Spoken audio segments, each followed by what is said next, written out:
मैं उस देश की नागरिक हूँ जिसके होठों में गंगा और हाथों में तिरंगा है। वो देश जो कभी सत्यम शिवम सुंदरम, कभी वंदे मातरम और कभी पंजाब सिंध गुजरात मराठा द्रविड़ उत्कल बंगा है। मैं उस देश की नागरिक हूँ जो हर ठुकराए हुए की शरण स्थली बन जाता है और 7 समंदर पार परदेसियों को भी अपने ब्रदर एंड सिस्टर कहकर बुलाता है।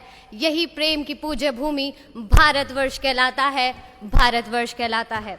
नमस्कार, मैं दीक्षा ठाकुर नेहरू युवा केंद्र कुल्लू से देवभूमि हिमाचल प्रदेश का प्रतिनिधित्व करते हुए बात करने जा रही हूँ महामना मदन मोहन मालवीय जी के बारे में।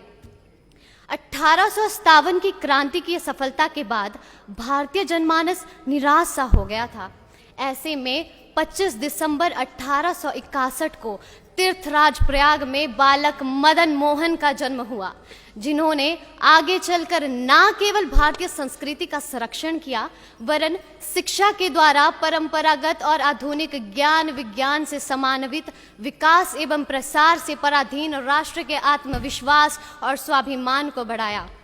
महामना की जीवन दृष्टि के 2 ही आधार थे, ईश्वर भक्ति और देशभक्ति। इन दोनों के उत्कृष्ट संश्लेषण, ईश्वर भक्ति का देशभक्ति में अवतरण और देशभक्ति की ईश्वर भक्ति में परिपक्वता महामना जी की जीवन दृष्टि का विशेष पक्ष था। महामना सच्चे अर्थों के तपस्वी थे। सात्विक तप के सारे पक्ष उनमें विद्यमान थे। श्रीमद् भगवद गीता में वर्णित वाचिक, कायिक और मानसिक तप के वे साधक थे। सदा शुद्ध संकल्प युक्त रहना उनका मानसिक तप था। असत्य, अप्रिय और खोटे शब्दों का त्याग तथा सदा शुद्ध, प्रिय और मधुर वाणी का प्रयोग उनका वाचिक तप था।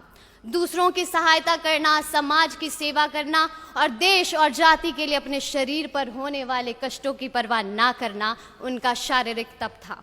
महामना प्रखर राष्ट्रवादी और उच्च कोटि के देशभक्त थे।